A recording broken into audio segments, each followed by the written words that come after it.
Chioma's phone slipped from her hand and clattered onto the courthouse floor. She stared at the divorce papers in front of her, 8 months pregnant, while her husband, Doha, texted his girlfriend without even looking up. "Sign here," his lawyer said, tapping a manicured nail on the dotted line, "and here, initial this page." Chioma's hands trembled as she picked up the pen. Her wedding ring caught the fluorescent light. The small diamond Doha had been so proud of 4 years ago, back when he'd called her his queen, his African goddess, his forever. Back before Kiara. "Wait," Chioma said, her voice barely a whisper. "Can we just talk about this?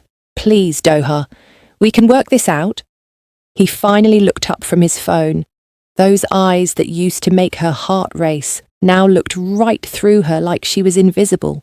"There's nothing to work out. I'm done." "Done?" The word felt like swallowing glass. "I'm carrying your baby. Our baby." "Are you, though?" He leaned back in his chair, arms crossed. "We haven't been intimate in months, Chioma. How do I even know it's mine?" The accusation punched the air from her lungs. Her hands flew to her swollen belly, protective, instinctive. "You know this is your child. You were there when the doctor showed us the ultrasound. You cried when we found out it was a girl. Sign the papers." His voice went cold, flat. "My lawyer will handle custody arrangements. You'll get every other weekend once the baby turns 6 months. Every other weekend." Like their daughter was a borrowed DVD to be returned. "What about money?" Chioma heard the desperation in her voice and hated it. "I can't work. The doctor put me on bed rest. I have rent due. Hospital bills coming. I need—" "That's your problem now." Doha stood up, straightening his Tom Ford suit jacket, the one she'd helped him pick out 6 months ago. "You're a nurse. Figure it out. You people always do. You people." The words hung between them like a slap. Chioma felt something crack inside her chest. "What did you just say?" "You heard me." He was already heading for the door. "Sign the papers or don't. Either way, I'm out. Where's my money, Doha?" She was standing now, despite the pressure in her pelvis, despite the sharp pain radiating down her spine. "The joint account, $47,000, my nursing school fund, my mother's emergency savings. Where is it?" "Spent it." 2 words, casual, like he was discussing the weather. "Spent it on what?" Kiara needed a car. He shrugged. "Got her a Range Rover. White, custom interior. She posted about it this morning, actually. 2 million people loved it." The room tilted. Chioma gripped the table edge to stay upright. "You spent my life savings on your girlfriend's car. It was a joint account. Legally, I had every right." His lawyer nodded confirmation, her expression carefully neutral. "Besides, you'll be fine. Women like you always land on your feet. It's in your DNA or something." The door clicked shut behind them. Chioma stood alone in conference room C, her reflection staring back at her from the window. 8 months pregnant in a $15 maternity dress from Target, hair pulled back in a simple bun, because she couldn't afford her usual braiding appointments. Swollen feet stuffed into shoes that didn't fit anymore. When had she become this person? When had she become someone her own husband could discard like trash? Her phone buzzed on the floor where she'd dropped it. Instagram notification. She knew she shouldn't look, knew it would destroy her. But her fingers moved anyway, opening the app, finding Kiara's profile. The post was already at 15,000 likes. Kiara posed against a white Range Rover, one hand on the hood, the other cradling her flat-toned stomach. She wore a crop top that showed off her abs, designer jeans that probably cost more than Chioma's monthly rent. Her smile was perfect, her skin glowing, her life exactly what magazine covers promised beautiful people deserved. The caption read, "New car, new life, new love." Sometimes you have to upgrade everything at once, Thank you, baby, for always spoiling me. Blessed, Range Rover life. Upgrade your life. Power couple. The comments were a waterfall of praise. You deserve it, Queen. Relationship goals. He knows how to treat a woman. Where can I find a man like this? Kioma scrolled further. There were more posts. Doha and Kiara in Bali last week. The same week Kioma had called him crying because she couldn't afford her blood pressure medication. Doha and Kiara at a charity gala in matching designer outfits. Doha and Chiara on a yacht, his hand possessive on her waist, looking at her the way he used to look at Kioma before she became inconvenient, before she became mediocre. The first real contraction ripped through her abdomen like a knife. Kioma doubled over, gasping, her hands clutching her belly. Not Braxton Hicks, not false labour. The real thing. No, she whispered. No, no, no, not here, not now, not alone. But her body didn't care about her plans. Another contraction hit, stronger this time, and she felt the warm gush of fluid soaking through her clothes. Her water had broken. Kioma fumbled for her phone with shaking hands, her vision blurring at the edges. She tried calling Ngozi, her friend from nursing school, but it went straight to voicemail. Tried Patrice from work, no answer. Tried her mother in Lagos, then remembered it was 3 a.m. there. Another contraction, stronger, closer. She could barely breathe through it. She dialed 911 with trembling fingers. I need help. I'm in labour. Courthouse on Spring Street, conference room C. Please, I'm alone. Stay calm, Mom. We're sending an ambulance. How far apart are your contractions? 2 minutes, maybe less. Kioma slid down the wall to the floor, her back against the cold plaster. It's too early. I'm only 37 weeks. Something's wrong. 37 weeks is full term, Mom. Your baby is coming today. Can you tell me if there's anyone we can call for you? Kioma looked at the divorce papers scattered across the table, at her phone screen still showing Kera's Instagram feed, at the empty conference room that smelled like stale coffee and broken promises. No, she whispered. There's nobody. The EMTs arrived 12 minutes later. A man and a woman, both efficient and kind, loading her onto a stretcher while she tried not to scream through the contractions. They wheeled her through the courthouse lobby, where people stared, some with pity, others with the particular cruelty of strangers who turn suffering into entertainment. In the ambulance, the female EMT held her hand. What's your name, honey? Kioma Okafor. Beautiful name. I'm Jennifer. We're taking you to County General, okay? It's the closest hospital. Not the private hospital where Kioma had her birth plan filed. Not the place with the private rooms and the lactation consultants and the birth photographer she'd secretly hoped Doha might agree to hire. County General, where people went when they had no insurance and no options and no one. Do you have someone we should call? Jennifer asked, checking her blood pressure. Partner? Family member? My husband just served me divorce papers. The words came out flat, emotionless. Shock, probably. He's in Beverly Hills right now, with his girlfriend. Jennifer's grip on her hand tightened. I'm sorry, sweetheart. That's awful. But you're strong, okay? Look at me. You're going to get through this. Kioma wanted to believe her, wanted to feel strong, but all she felt was terrified and alone and so tired she could barely keep her eyes open. The hospital was chaos, bright lights, loud voices, the smell of antiseptic and fear. They wheeled her into labour and delivery, transferred her to a bed, hooked her up to monitors that beeped and hummed. A nurse introduced herself as Carmen, checked Kioma's dilation, and delivered the news with professional sympathy. You're at 7 centimetres, honey. This baby's coming fast. Doctor will be here soon. How much is this going to cost? The question slipped out between contractions. I don't have insurance anymore. My husband, I don't know if I'm still covered. Carmen's expression softened. Let's worry about that later, okay? Right now we focus on you and baby. But Kioma couldn't stop worrying, couldn't stop calculating. Hospital birth, no insurance, probably $20,000 minimum, maybe 30. Where would she get that money? How would she pay it? And after, when the baby came, how would she afford formula, diapers, rent? She sent money to her mother every month, her mother who worked 2 shifts at the hospital in Lagos, who was counting on that money to keep the electricity on and food on the table. Another contraction. This one felt like her body was splitting in half. "I need to push," she gasped. "I need to push now." "Don't push yet, baby.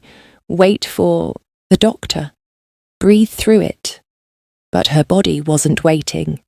The pressure was overwhelming, instinctive, undeniable. She gripped the bed rails and pushed anyway, screaming through it, past caring who heard or what they thought.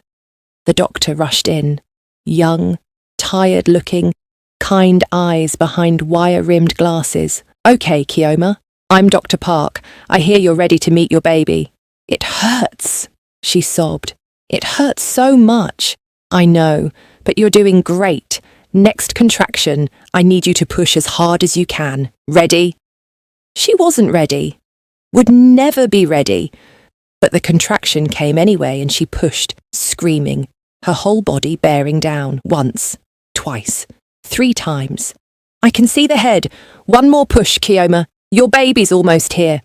One more push, one more moment of pain that felt like dying, and then suddenly, impossibly, a cry filled the room, high and angry and absolutely perfect. "It's a girl," Dr. Park said, lifting a tiny, red, squirming bundle onto Kioma's chest. "You did it, Mama. She's here." Kioma looked down at her daughter, and the world stopped. Everything stopped. All the pain, all the fear, all the rage at Doha and Kiara, and the unfairness of everything, it all fell away. There was only this tiny person with a shock of black hair and Doha's eyes and Kioma's nose. This miracle she'd made. "Hi, baby," Kioma whispered, her tears falling onto the baby's wrinkled forehead. "Hi, sweet girl. I'm your mama. I've got you. I promise I've got you." The baby's crying softened. Her tiny fist wrapped around Kioma's finger with surprising strength. "Have you picked a name?" Carmen asked, cleaning the baby gently while keeping her on Kioma's chest. "Zara," Kioma said. The name came to her like a whisper, like it had been waiting. It means blooming flower in Arabic, something beautiful growing from something broken. "It's perfect," Carmen said.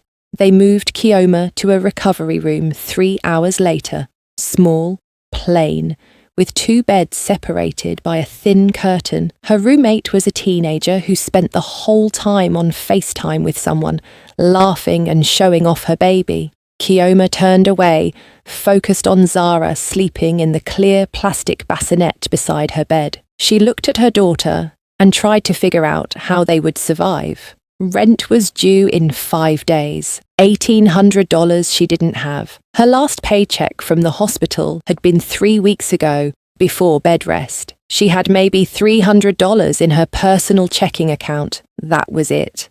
That was all that stood between them and homelessness. Her phone buzzed Instagram again. She should delete it, should block Doha and Kiara and everyone in their circle. But she opened it anyway, unable to stop herself from looking.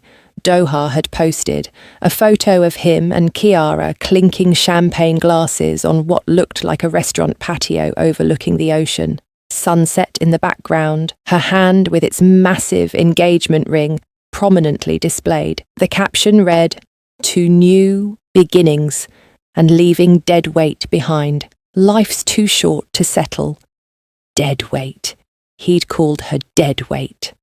Kioma read the comments, hundreds of them, all congratulating him, celebrating his upgrade, praising Ciara's beauty.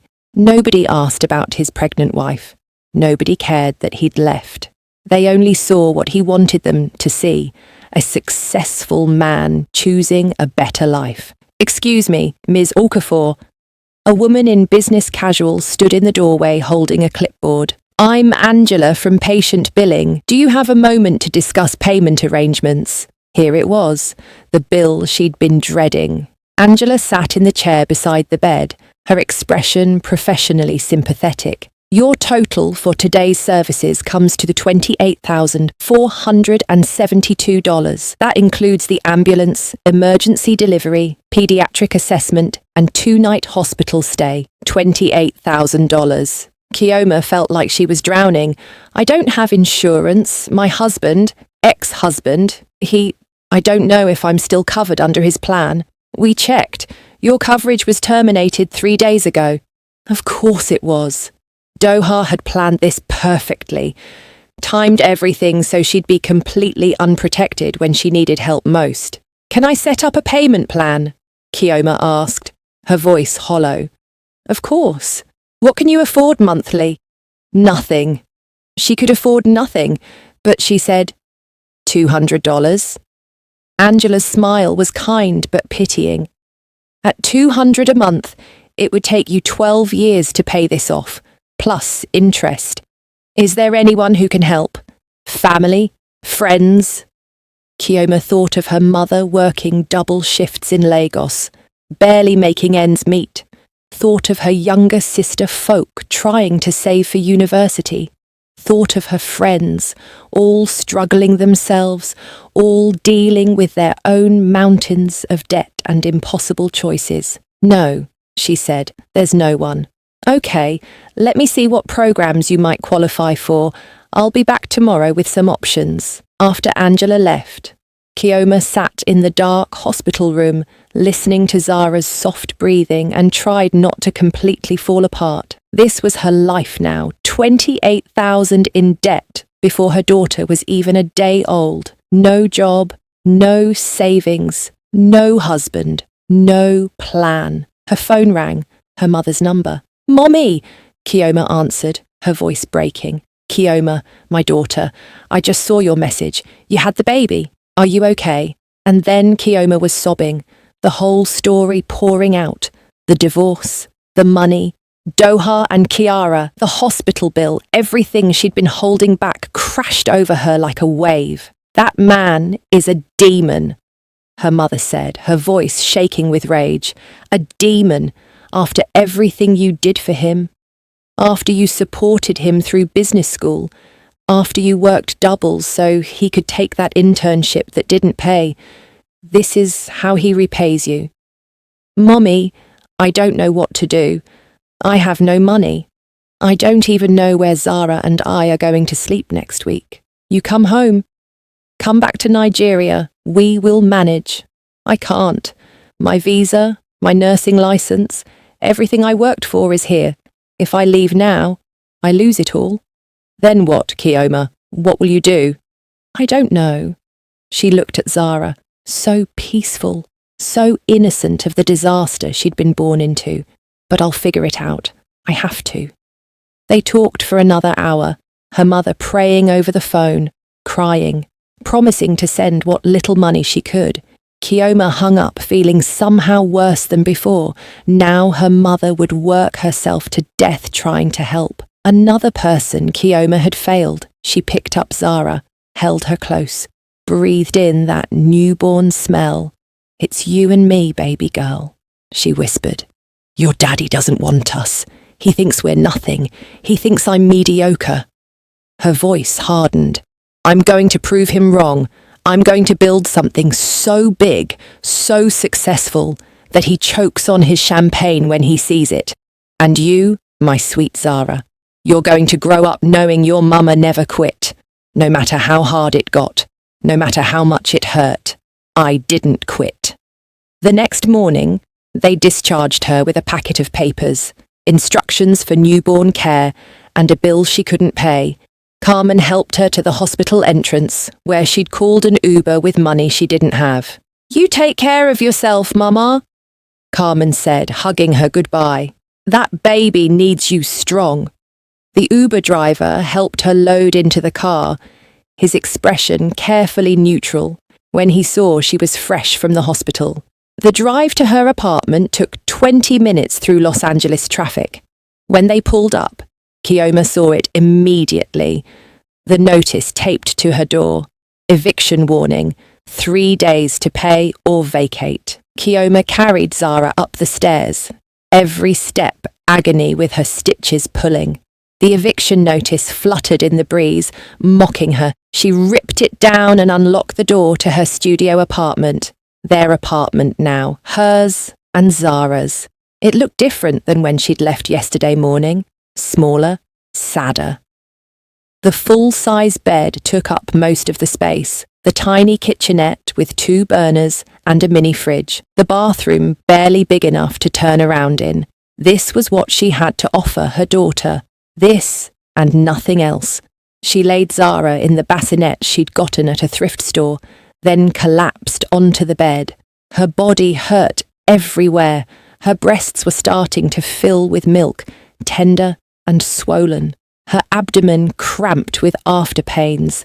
But worse than the physical pain was the crushing weight of reality settling onto her chest. 3 days to pay $1,800, or they'd be homeless, a newborn baby and no place to live, no job to go back to, even if she could work. Her doctor had said 6 weeks minimum before she could return to nursing. 6 weeks without income. How did people survive this? How did single mothers do this every day? Her phone buzzed. A text from an unknown number. "Hi, Kioma. This is Angela from County. General billing. I forgot to mention. We have a social worker who can connect you with resources. Her name is Maria Santos. I'm sending you her number. Please call her. There's help available." Kioma stared at the message. Help available. What kind of help? Food stamps? Welfare? The kind of assistance she'd always thought was for other people, people who'd made worse choices than her. But she hadn't made bad choices. She'd done everything right, worked hard, married someone she loved, tried to build a life, and still she'd ended up here. She called Maria Santos.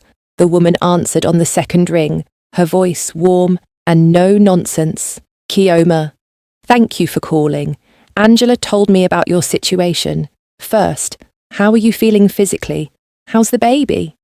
The simple kindness in her voice made Kioma's eyes burn. "We're okay. Tired. Scared. That's understandable. Let's see what we can do. Have you applied for WIC yet? That's food assistance for mothers and babies." "No, I don't. I've never done anything like that." "No shame in it. You paid taxes when you worked, right? This is your money coming back to help you when you need it. I'm also going to connect you with emergency housing assistance. You mentioned an eviction notice. 3 days. I need $1,800. Okay, there's an emergency fund that might cover part of it. The rest we'll figure out. Do you have anyone who can help short-term? Family? Friends?" "No. Everyone I know is barely making it themselves." Maria was quiet for a moment. "Kioma, I want you to listen to me. You're not alone, okay? I know it feels like it right now, but you're not. We're going to get through this together. First thing tomorrow, you come to my office. Bring Zara. Bring all your paperwork. We'll make a plan." After they hung up, Kioma felt something she hadn't felt in days. Not hope exactly, but something close to it. A tiny crack in the wall of despair. Zara woke up crying, hungry. Kioma picked her up, wincing at the pain, and tried to nurse. It was harder than she'd expected. The baby couldn't latch right, and Kioma's nipples cracked and bled. She cried while her daughter cried, both of them frustrated and hurting. Finally, Zara latched. The relief was immediate. They figured it out together. This new thing, this survival. Later that night, after feeding and changing and feeding again, Kioma sat in the dark apartment holding her sleeping daughter. She thought about Doha and Kiara probably having dinner at some expensive restaurant, thought about the life she'd lost, but mostly she thought about the life in her arms. This tiny person who depended on her completely, who deserved more than Keoma could give but would get everything Keoma had anyway. She pulled out her phone and looked at her LinkedIn profile, hadn't updated it in years. Nursing experience, certifications, references. She'd been good at her job, really good. Before Doha had convinced her to take the less demanding hospital position so she could support his career, before she'd made herself smaller to make him comfortable, Keoma opened her laptop, the old one with the cracked screen, started searching, work-from-home jobs, remote nursing positions, medical coding, billing, anything she could do while taking care of Zara. She applied to 17 positions that night, sent her resume into the void and prayed someone would see it, see her, give her a chance. At 3 a.m, feeding Zara again, her phone buzzed, an email. She almost didn't open it, expecting rejection or spam, but curiosity won. Dear Ms. Okafor, your resume came across my desk tonight. I'm impressed by your credentials and your coding background.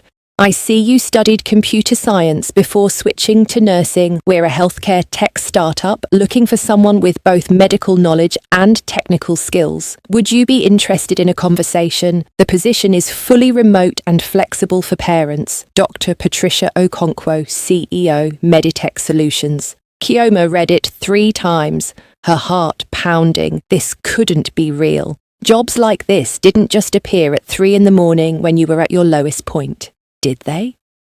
She looked down at Zara, those perfect tiny features peaceful in sleep. Maybe, she whispered, maybe this is it. Maybe this is how we fight back.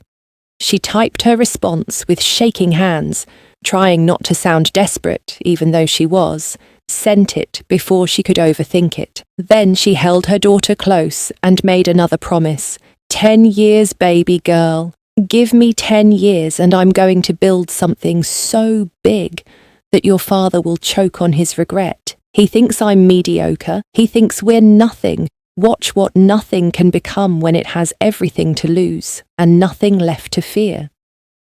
Outside, Los Angeles was starting to wake up. Car engines, distant sirens, the city that had broken her heart but hadn't broken her, not yet, not ever. If you want to know what happened when Keoma met Dr. Okonkwo, if you want to see how a broken woman built an empire, subscribe right now. Hit that like button if you're rooting for Keoma and comment below, we want part 2. What would you do if someone called you mediocre? Because this story is just beginning, and the revenge. It's going to be legendary. Part 2 drops tomorrow. Don't miss it.